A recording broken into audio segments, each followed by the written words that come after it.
बिस्मिल्लाहिर्रहमानिर्रहीम। अस्सलाम वालेकुम नाज़रीन, आप देख रहे हैं एक्सपर्ट स्पेशल।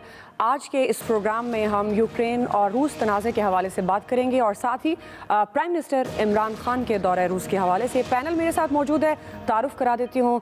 साबिक सफ़ीर डॉक्टर जमील अहमद खान आज के पैनल का हिस्सा हैं। दिफाई तज्ज़ियाकार मारिया सुल्तान साहिबा हमारे पैनल का हिस्सा होंगी। आमिर इलियास राना साहब सीनियर तज्ज़ियाकार हमारे पैनल का हिस्सा होंगे और कामरान यूसुफ साहब जो कि एंकर भी हैं और सीनियर तज्ज़ियाकार भी हैं, हमारे पैनल का हिस्सा होंगे। नाज़रीन, थोड़ा सा मैं इंट्रो दे देती हूँ कि ये मामला है क्या। रूस और यूक्रेन के दरमियान कशीदगी मुसल्लह तसादुम की शक्ल इख्तियार कर गई है। रूस की फ़ौजें बाकायदा तौर पर मशरकी यूक्रेन में दाखिल हो चुकी हैं। कार्रवाई शुरू कर दी गई है। यूक्रेन ने ये इल्ज़ाम लगाया है कि रूस ने शहरों पर मिसाइल बरसाए हैं जिसमें यूक्रेनी फ़ौजियों समेत मुतअद्दिद अफराद हलाक हुए हैं। रूस की कार्रवाई पर अमरीका, बरतानिया, यूरोपीय यूनियन और नेटो समेत दुनिया भर से शदीद रद्द-ए-अमल आया है और रूस के खिलाफ भरपूर कार्रवाई का ऐलान किया जा रहा है। रूस ने भी अमेरिका को यह धमकी दी है कि अगर कार्रवाई में मदाखलत की गई तो ऐसा जवाब मिलेगा जो कभी नहीं देखा गया। यूक्रेन बहरान पर पूरी दुनिया मुतासिर हुई है। इंटरनेशनल सतह पर खाम तेल की कीमत 100 से ज़ायद फ़ी बैरल से बढ़ चुकी है, जबकि कई आलमी स्टॉक मार्केट्स बैठ गई हैं। प्राइम मिनिस्टर इमरान खान इस वक्त तारीखी दौरे पर मॉस्को में मौजूद हैं। आज उन्होंने रूसी सदर से वन-ऑन-वन मुलाकात की है, जिसमें दो तरफा ताल्लुकात समेत तवानाई, इक़्तिसादी और तिजारती शोबों में ताउन बढ़ाने पर तबादला ख्याल किया गया है। इससे पहले हम एक डिबेट का आगाज़ करें। इस वक्त मॉस्को में हमारे नुमाइंदे खालिद महमूद मौजूद हैं बराह रास्त इस वक्त हमारे साथ। ताज़ा तरीन वहाँ क्या सूरत हाल है उस पर बात कर लेते हैं। खालिद महमूद, अस्सलाम वालेकुम, welcome to the show. Khalid, आपको क्या लगता है इस वक्त प्राइम मिनिस्टर इमरान खान की रूसी सदर पुतिन से वन-ऑन-वन मुलाकात हुई है, एक तो आपके पास क्या अपडेट्स हैं इस हवाले से वो बताइएगा, साथ ही किन अमूर पर गुफ्तगू की गई है? दुआ देखें कि ये मुलाकात इंतहाई अहम इस वक्त जारी है। पाकिस्तानी वक्त के मुताबिक तकरीबन 3:30 बजे ये मुलाकात शुरू हुई थी और अब तक ये मुलाकात जारी है। शेड्यूल में ये वन मुलाकात जो है तकरीबन 1 घंटे की तय थी कि 1 घंटे तक वज़ीर-ए-आज़म और रूसी सदर के दरमियान मुलाकात होगी, लेकिन इसमें जो है मजीद इजाफा किया गया। रूसी सदर की जानिब से वज़ीर-ए-आज़म इमरान खान के एजाज़ में वर्किंग लंच भी रखा गया, लेकिन इसके बाद जो है वो सूरत हाल थोड़ी सी तब्दील हुई कि वज़ीर-ए-आज़म की जो वन मुलाकात थी उसमें मजीद तवालुक जो है वो मुलाकात इख्तियार कर गई। और इस मुलाकात में हमारे ज़राए का ये कहना है कि तमाम इशूज़ पर बात की जा रही है, क्योंकि एक तकरीबन 23 साल के बाद कोई भी पाकिस्तानी क़यादत जो है वो यहाँ रूस में मौजूद है, जो कि बाहमी रिलेशन जो है दोनों मालिक के दरमियान जो है उस पर बातचीत की जा रही है। मादी की तलखियाँ जो है उनको भुलाने की जी और हुकूमत पाकिस्तान के स्टेप उठाया गया था कि इस पर बातचीत की जाएगी और रूस के साथ हमारे ताल्लुकात जो है वो बेहतर बनाए जाएंगे।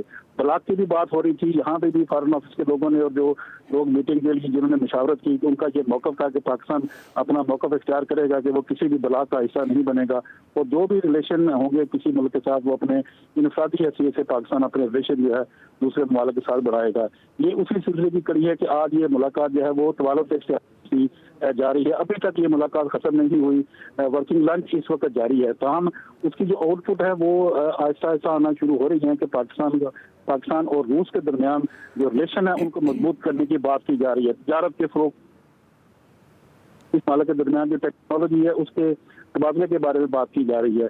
ये वो तमाम इशूज़ हैं जिन पर बात की जा रही है, जबकि दफाई शोबा जो है उसमें भी आज की इस मुलाकात में जो है वो बहुत सारे मामलात और जो मंसूबे हैं पाकिस्तान और रशिया के बारे में उस पर बात की जा रही है, क्योंकि दोनों मालिक के दरमियान गुज़श्ता 3 साल से मुसलसल रोज़ाना मशक़ें जो है वो भी हो रही थी। ये वो तमाम इशू है जो इस वक्त ज़ेर बहस हैं। इस वक्त भी ये मुलाकात जारी है। मुलाकात के बाद गैर रस्मी गुफ्तगू होती है लंच के ऊपर, वो इस वक्त जारी है और वर्किंग लंच तो तकरीबन 1 घंटा पहले से शुरू हुआ था, जो कि अब तक तो खत्म हो चुका है, लेकिन उसके बावजूद ये मुलाकात अब तक जारी है। ठीक, यानी अब जो मुआहदे होंगे, जो बातचीत होगी, वो ज़ाहिर है इस मुलाकात के बाद मज़ीद तफसील आप हमें बता सकेंगे। खालिद महमूद, क्या आपको गैर मामूली सूरत हाल दिखाई दे रही है रूस और यूक्रेन के दरमियान कशीदगी को मद्देनज़र रखते हुए? ज़ाहिर है पूरी दुनिया की नज़रें लगी हैं। इस वक्त मॉस्को में क्या सूरत हाल है? क्या कोई गैर मामूली सूरत हाल दिखाई दे रही है आपको?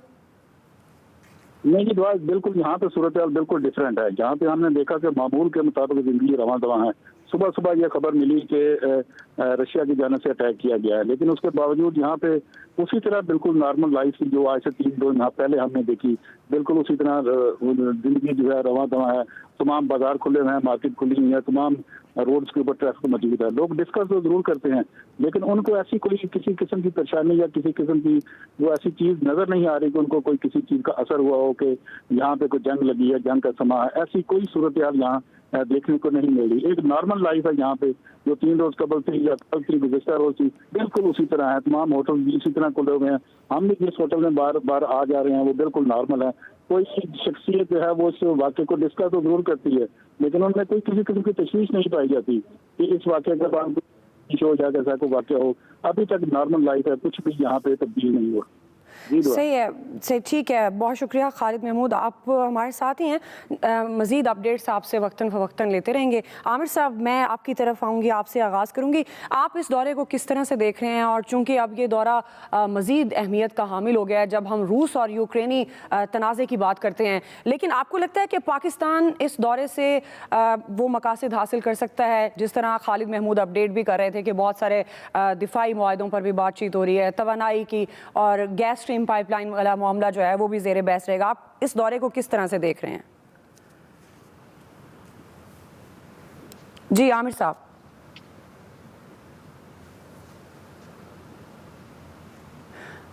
आमिर साहब, आप मुझे सुन पा रहे हैं? जी जमील अहमद खान साहब, मेरी आवाज़ नहीं जा रही। आमिर साहब, मैं आपसे यही सवाल, आप किस तरह से देख रहे हैं प्राइम मिनिस्टर ऑफ पाकिस्तान के इस दौरे को? ये बहुत ही एक ऐसे माहौल में ये दौरा हो रहा है कि जिस हरारत जिस दर्जे पर पहुंच चुकी है उसमें ये कठिन, मैं कहूँगा कि बहुत कठिन दौरा है। और जाहिर है हम इसको एंटिसिपेट नहीं कर सकते थे कि जिस रात को प्राइम मिनिस्टर पहुंचेंगे उस रात अक़वाम मुत्तहिदा के चार्टर आर्टिकल 51 की खिलाफ वर्जी करते हुए रूस इनकर्जन कर जाएगा, या बकौल बाइडन के और बकौल वेस्टर्न कंट्रीज के कि हमला कर देगा, और बकौल यूक्रेन के प्रेसिडेंट के कि यूरोप अब जंग की हालत में आ गया है। तो ऐसी सूरत हाल एंटिसिपेट शायद हमारे लोगों ने नहीं किया था। गो के गाहे बगाहे मुख्तलिफ चैनल्स पर जो हम गुफ्तगू करते रहे उसमें इस चीज़ का बिल्कुल एक आया सूरत हाल नज़र आ रही थी कि ऐसी सूरत निकलेगी और रूस किसी भी वक्त वो अपने अहदाफ हासिल करने के लिए यूक्रेन में दाखिल हो सकता है या वहां इनकर्शन कर सकता है। तो वही ऐसी सूरत में होता क्या है कि अगर सरबराह कोई जाता है किसी और मुल्क में या हेड ऑफ द गवर्नमेंट किसी मुल्क में जाता है तो इस तनाव की सूरत हाल में जब ज्वाइंट कम्युनिके निकलता है उसमें उस होस्ट कंट्री की ये कोशिश होती है कि उस कॉन्फ्लिक्ट का कोई ना कोई जिक्र आ जाए। जैसे हमारे यहाँ कोई भी आता है सरबराह या कोई भी हाई पावर डेलीगेशन आता है, हमारी कोशिश होती है कि हम कश्मीर के मामले को उसमें डाल दें। तो ये एक नेचुरल अमर है और ये अब भी इसका एहतमाल है किस हद तक इससे बचा जा सकता है ताकि हमारे ताल्लुकात जो वेस्ट के साथ है बायलैटरल लेवल पर या मल्टीलैटरल लेवल पर उसमें तनाव पैदा ना हो। और क्योंकि हमारे बहुत सारे मफाद अब तक बिल्कुल मुंसलिक हैं वेस्ट के साथ, इतने ज्यादा मुंसलिक नहीं है। यस, जियोपॉलिटिकल जियोस्ट्रेटेजिक हमारे मफादात काफी ड्रिफ्ट हो गए हैं इस तरफ, लेकिन अगर हम बात करें अपने इकोनॉमी की तो हम तो बहुत ज्यादा डिपेंडेंट हैं। और उसका क्या इम्पैक्ट पड़ेगा, एक तो पूरी दुनिया पे इम्पैक्ट पड़ रहा है ना। प्रॉक्टर एंड गैम्बल ने ये कह दिया है कि ब्रंट ऑयल $150 का हो जाएगा अगर ये कॉन्फ्लिक्ट जारी रही, और आपने देख लिया कि आज बढ़ गया, बतदरीज बढ़ता जाएगा। इसका मतलब है पाकिस्तान में तकरीबन $250 फी लीटर तक पेट्रोल पहुंच जाएगा, उसका आप अंदाजा कर सकते हैं। ऐसे और बहुत सारे ममालिक में ये मामलात, और फिर जब सप्लाई चेन खराब होगी, इफेक्ट होगी, उसका मसला होगा। गंदम हम मंगाते हैं 1.7 मिलियन टन वहां से यूक्रेन से और रशिया से मंगाते हैं।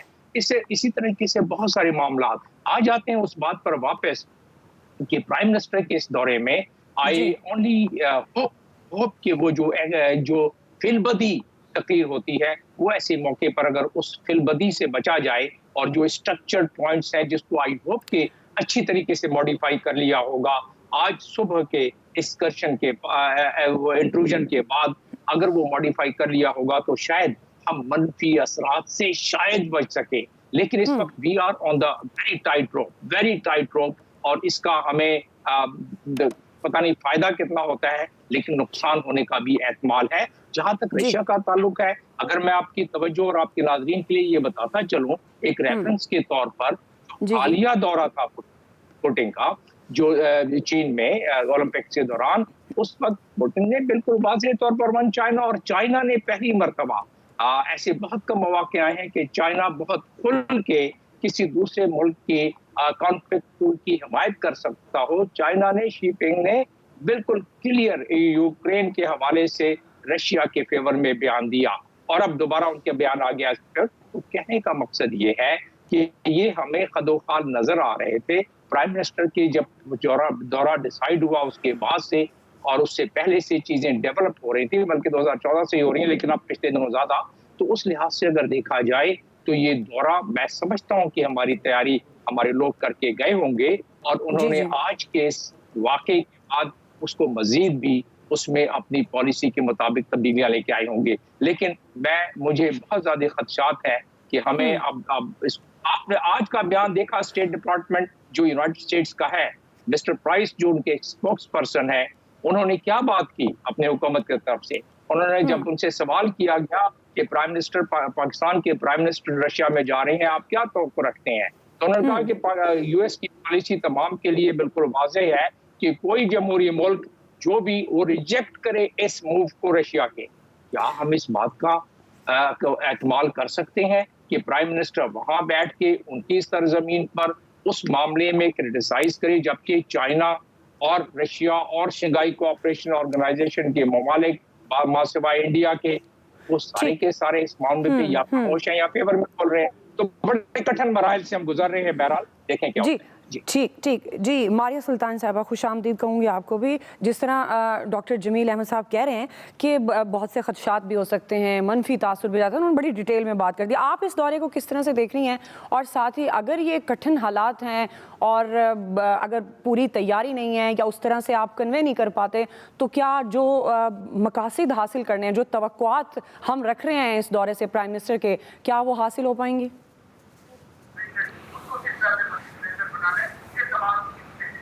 जी मारिया सुल्तान साहिबा।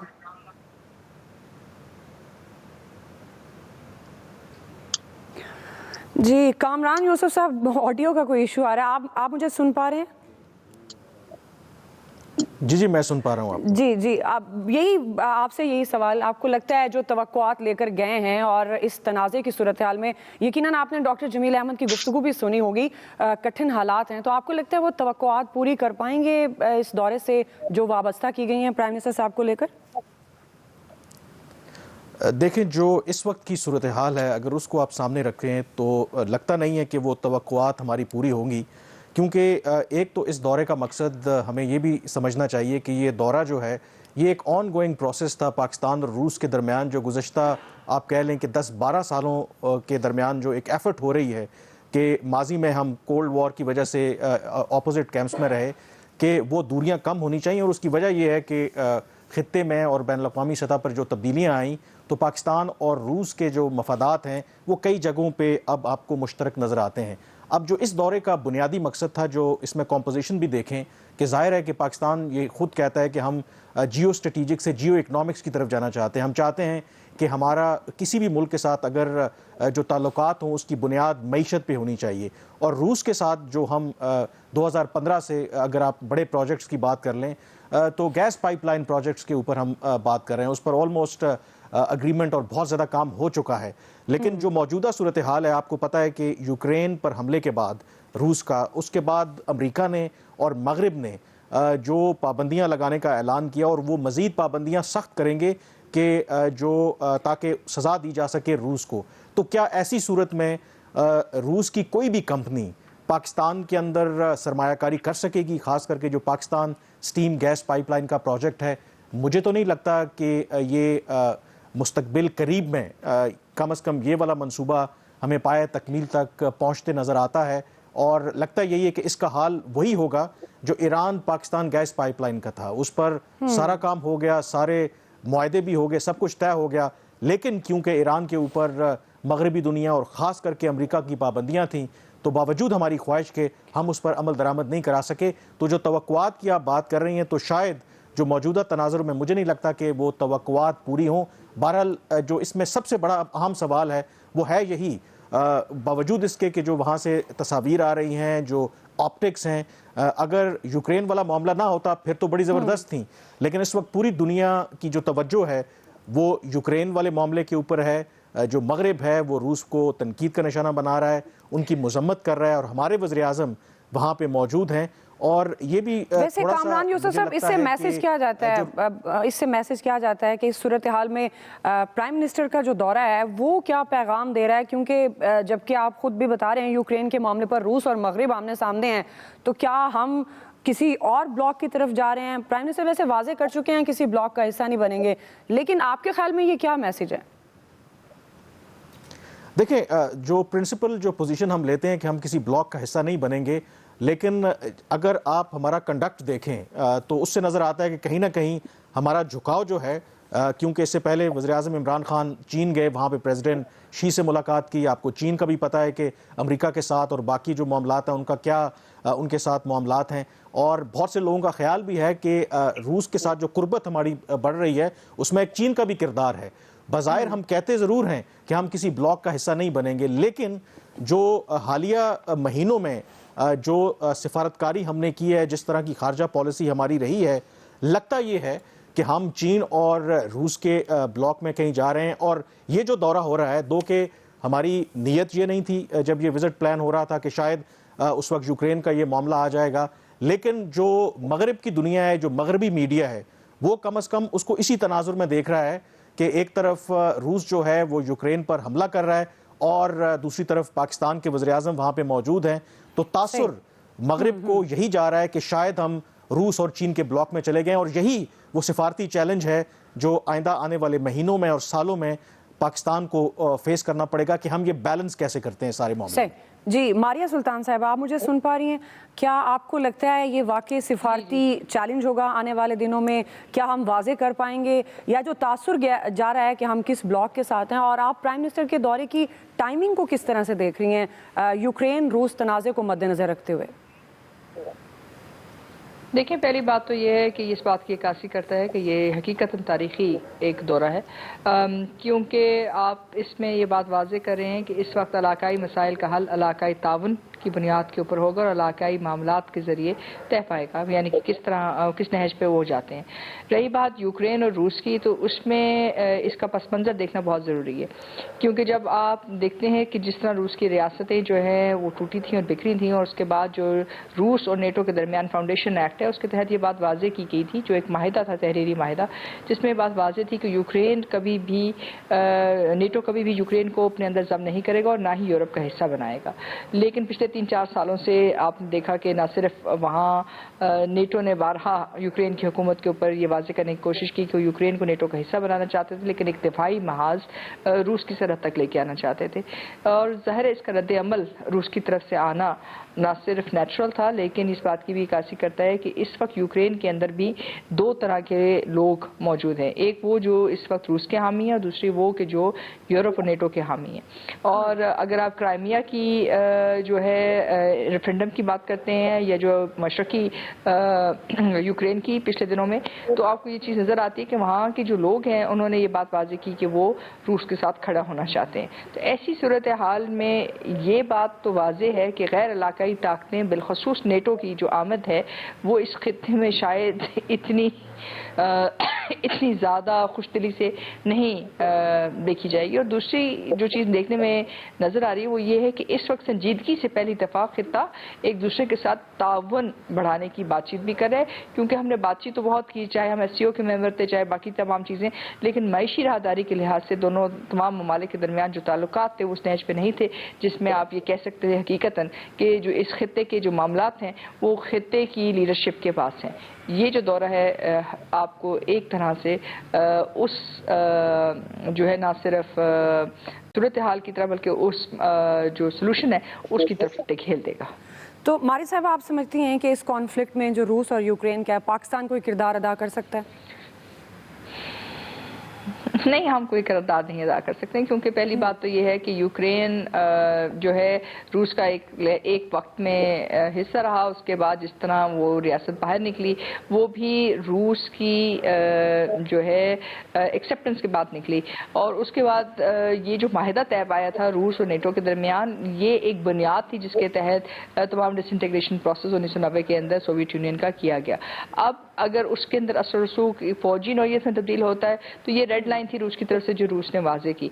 अब हम इसमें क्या किरदार अदा कर सकते हैं? ना तो हम तारीखी तौर के ऊपर यूक्रेन का कोई हिस्सा मतलब कोई साथी रहे हैं और ना ही कोई हम उस किस्म का किरदार अदा कर सकते हैं। हम नेटो के साथ भी अपने बेहतरीन वक्त में भी नॉन नेटो एलाय थे। हमारे पास कभी भी वो स्ट्रेटेजिक इकोनॉमिक मफादात या बेनिफिट्स नहीं हमें हासिल हुए जो इस वक्त हिंदुस्तान को अमेरिका के साथ ताल्लुकात के अंदर हासिल हैं। तो आपके जो मामलात हैं वो ट्रांजैक्शनल रहे हैं, इसलिए इस वक्त नेटो की जंग पाकिस्तान तो नहीं लड़ सकता और ना ही यूक्रेन की, क्योंकि ये फैसला बहरहाल यूक्रेन, रूस और नेटो को करना होगा। हाँ, आप ये बात ज़रूर कर सकते हैं कि आप इस खित्ते के अंदर किस किस्म की सूरत हाल को सपोर्ट करते हैं और उसके बाद आप कितनी हद तक अपने मफादात का तहफ़्फ़ुज़ करने में कामयाब होते हैं। ठीक हो गया। अभी ब्रेक लेते हैं जी, वापस आएंगे, यहीं से कंटिन्यू करेंगे। आप देखते रहिएगा एक्सपर्ट स्पेशल। वेलकम बैक नाज़रीन। हम prime minister of Pakistan Imran Khan साहब के दौरे रूस के हवाले से बात कर रहे हैं और यूक्रेन और रूस के दरमियान कॉन्फ्लिक्ट के बाद जो सिचुएशन इस वक्त खित्ते में पैदा हो गई उस पर हम बातचीत करें। आमिर साहब, मैं आपकी तरफ आऊँगी। आप किस तरह से देख रहे हैं प्राइम मिनिस्टर साहब के इस दौरे को? कितना चैलेंजिंग है ये दौरा? देखें जी, चैलेंजिंग जो भी था, दौरा तो गया, एक किस्म का मुकम्मल हो गया। जो असल मुलाकात थी वो हो चुकी और हमने क्या बातचीत की, हम उसके बाद मुश्तरका एलामिये में क्या आएगा, जैसे एम्बेसडर साहब भी फरमा रहे थे, असल इशू ये होगा कि हमने गुफ्तगू क्या की, नतीजा हमें क्या निकालेगा। पुतिन तो ज़ाहिर हर एक को इस्तकबाल करने के लिए इस वक्त वो चाहेंगे और उनको तो पता था कि उनकी टाइमिंग क्या है।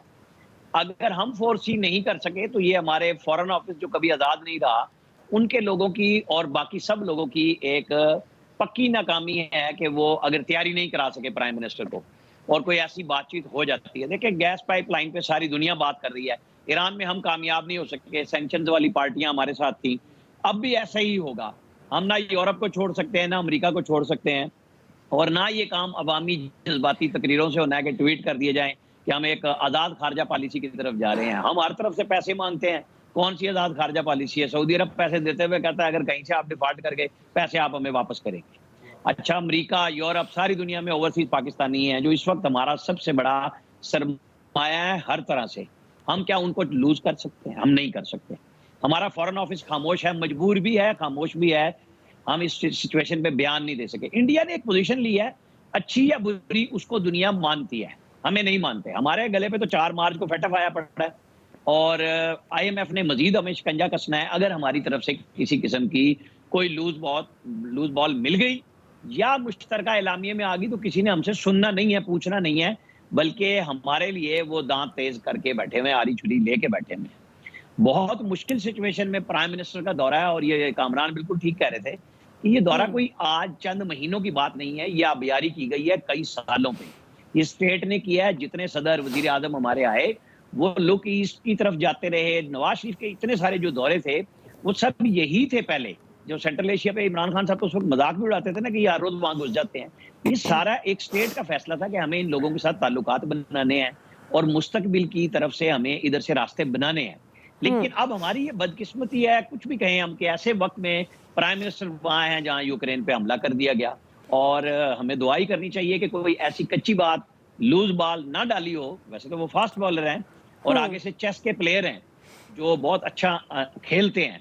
तो हर मुल्क की अपनी कहानी है, अपनी सिफारतकारी है कि हमें, हमारे लिए बड़ा मुश्किल सिचुएशन में ये दौरा बना है। ये तारीखी इस लिहाज से है कि जाहिर है कि एक बायलैटरल दौरा है और हम रात से रेड कारपेट पे चल रहे हैं, लेकिन अब हम उन रेड मिसाइलों की जद में भी आए हुए हैं जो रूस से चल रहे हैं और वो जाके यूक्रेन में लग रहे हैं। यूक्रेन से भी हमारे ताल्लुकात है और पूरी यूरोप वहां पे उनके साथ खड़ी हुई है। सैंक्शंस के लिए वो मुसलसल सुना रहे हैं। बैंकिंग की दुनिया में हमारे ऊपर बड़े प्रॉब्लम आ जाएंगे अगर हम थोड़े से जज्बाती हुए।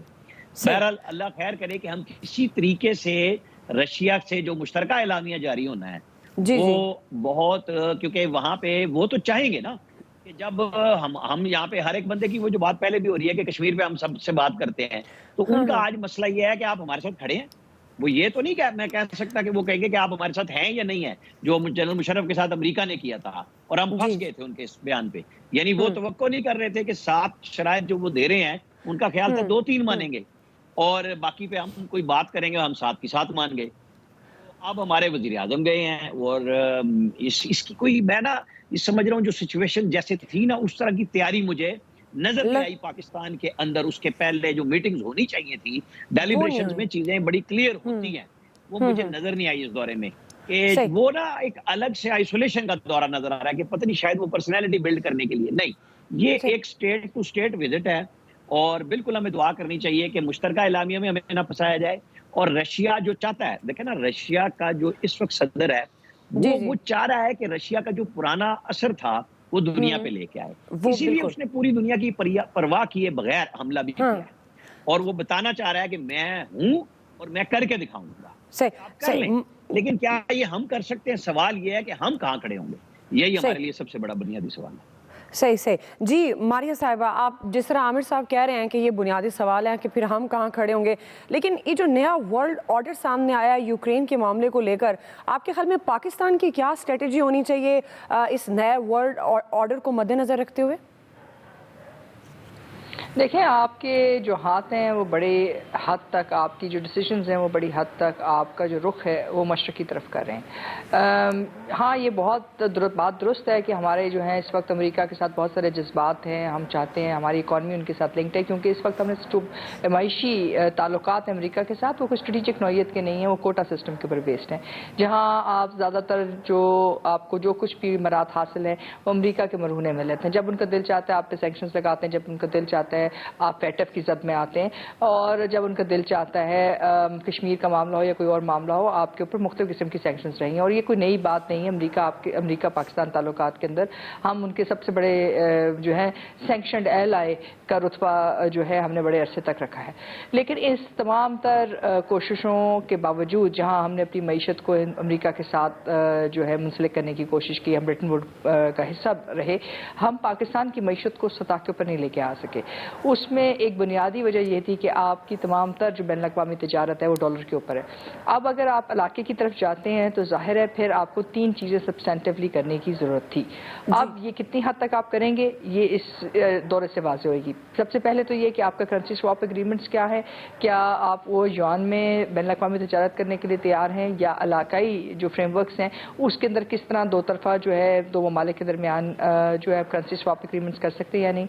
दूसरा ये कि जो आपके ट्रेड की जो मैकेनिज्म्स हैं उनको कितनी हद तक आप जो है रीजन स्पेसिफिक कर सकते हैं। और उसके अलावा जो तीसरी बात है कि जो बैन अवी मायशी राहदारियाँ आपके सामने, समुद्री राहदारी आपके सामने से गुजर रही है, उसको कितनी हद तक आप उसके अंदर इस्तेमाल कर सकते हैं। आप ऑयल एंड गैस का हब हैं, लेकिन अभी तक आप पाकिस्तान के अंदर ऑयल रिफाइनरीज या बाकी तमाम चीज़ों को उस सतह पे नहीं लेके आ सके। आपके तो मुआशी तौर पर मारिया साहिबा जो आप पॉइंट्स बता रही हैं, पाकिस्तान ये अहलियत रखता है करने की? जी बिल्कुल रखते हैं आप, लेकिन फैसला करना होता है, क्योंकि अगर आप देखते हैं बेल्ट एंड रोड इनिशिएटिव को ही देख लेते हैं तो उसके अंदर जो शुमाली राहदारी है वो रूस से गुजर रही है, जो जनूबी राहदारी है वो पाकिस्तान से गुजरती है, और जो सेंट्रल राहदारी है वो सेंट्रल एशियन स्टेट से। आप अभी तक टापी को किसी हकीकी मायनों पर आगे नहीं लेके जा सके थे क्योंकि उसकी बुनियादी वजह यही थी। और इसमें हमें एक बात नहीं भूलनी चाहिए कि इस वक्त खित्ते की जो सूरत हाल है वो कोई आम सूरत हाल नहीं है।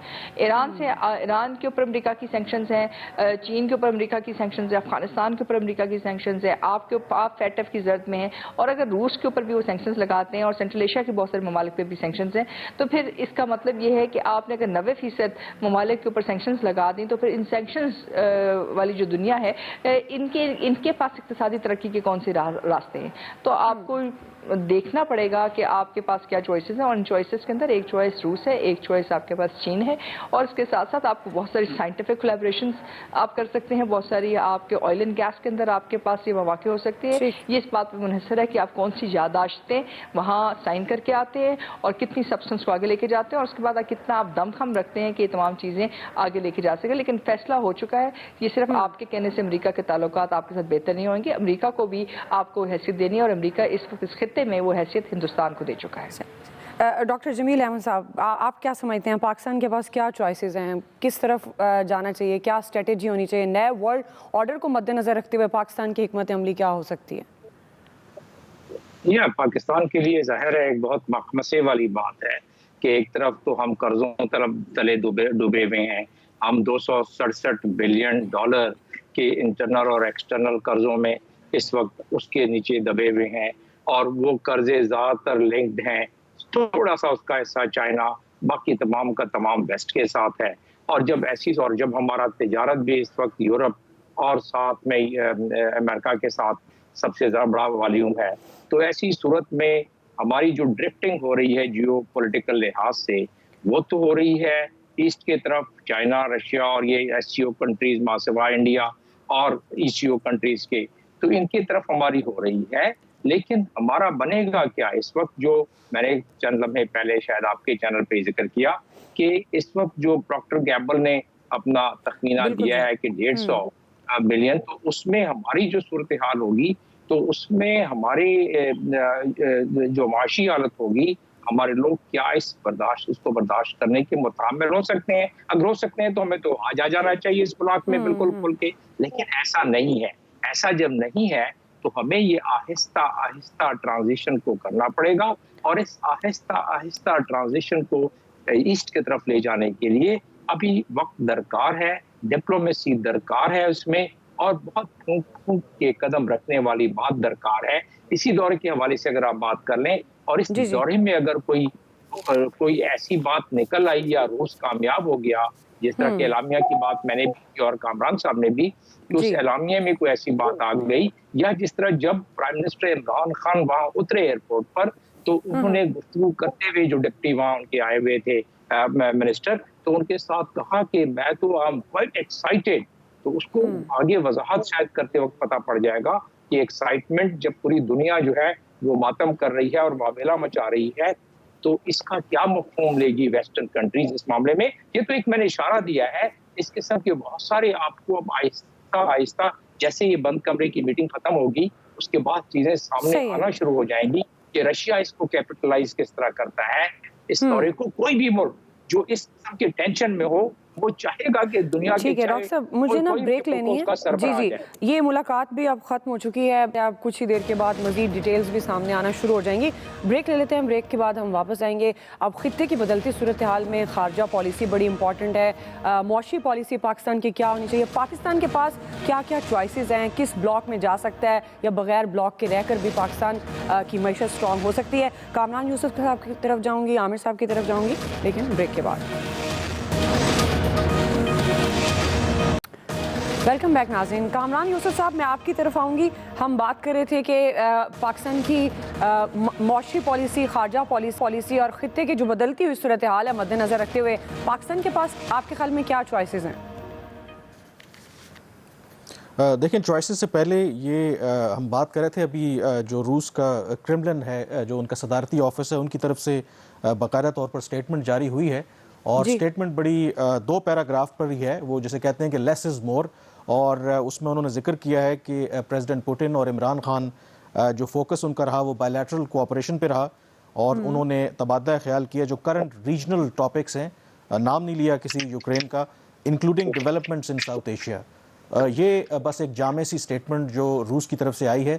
तो एटलीस्ट अब मुझे नहीं पता कि क्या जॉइंट स्टेटमेंट भी आएगी और पाकिस्तान क्या अलग अपनी स्टेटमेंट करेगा, बट एटलीस्ट इससे ये लगता है कि रूस जो पाकिस्तान की सेंसिटिविटीज़ हैं उससे शायद वाकिफ़ है, तो इसलिए उन्होंने बड़ी शॉर्ट स्टेटमेंट इशू की है। रही बात कि पाकिस्तान के पास चॉइसेस की, देखें उसकी मिसाल ले लेते हैं 2 के भारत जिसे हम अपना दुश्मन मुल्क कहते हैं, क्लासिक एग्जांपल है। उनके यहाँ पॉलिटिकल स्टेबिलिटी है, उनके यहाँ जो मुआशी स्टेबिलिटी है, और उसकी बिना पे ज़ाहिर है कि उनके जब दूसरे ममालिक के साथ ताल्लुकात होते हैं तो वो फाइनेंशियल बेल आउट्स पे नहीं होते, और उसी वजह से वो अमेरिका के साथ भी ताल्लुकात उस्तवार कर रहे हैं। And at the same time America और रूस के दरमियान बेशक जितना मर्जी तनाज़ा हो, रूस के साथ उनकी पुरानी स्ट्रेटिजिक ताल्लुकात हैं, उनसे S-400, और आज भी सबसे बड़ा रूस जो है वो भारत का आर्म सप्लायर है।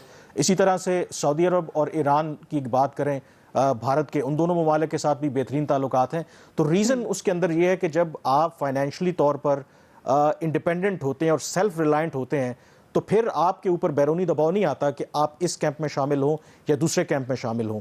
और दूसरा, जो फॉरेन पॉलिसी है उसमें जज्बातियत की कोई गुंजाइश नहीं है। हम बड़े खुश हो जाते हैं कि रेड कारपेट मिला, अच्छी बात है, ऑप्टिक्स मैटर करती हैं, लेकिन फैक्ट्स भी देखने चाहिए। रूस के साथ जो आपकी बाहमी तिजारत है इस वक्त को मेरे ख्याल में सालाना $300 मिलियन है। उसके मुकाबले में आप EU, US और UK के साथ जो हमारी सिर्फ बरामदात हैं वो $12 बिलियन से ज़्यादा हैं सालाना, और ये हमारी आधी बरामदात बनती हैं। और जो बाकी हमारी बरामदात हैं, आपको पता है कि वो भी उन ममालिक के साथ हैं, गल्फ़ कंट्रीज़ जो कि अमरीकी ब्लॉक में हैं। और फिर तीसरी ये बात है कि बेशक हम अमरीका को जितना मर्जी क्रिटिसाइज़ करें, उन्होंने ज़्यादतियाँ भी की पाकिस्तान के साथ, लेकिन हमारे यहाँ जो पॉलिटिकल एलीट है, रूलिंग एलीट है, वो मिलिट्री इस्टेब्लिशमेंट हो, सिविलियन इस्टेब्लिशमेंट हो, हैं सारे अंदर से प्रो इस्टेब्लिशमेंट, सारों के बच्चे, सारों के रिश्तेदार, हमारे भी कई रिश्तेदार यूरोप और अमेरिका में वहाँ पे मौजूद हैं।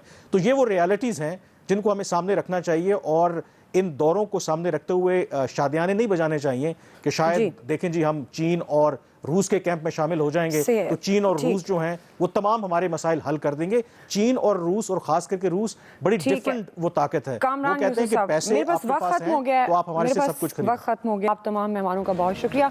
आज के स्पेशल एक्सपर्ट से इतना ही। ख्याल रखिए। अल्लाह हाफिज़।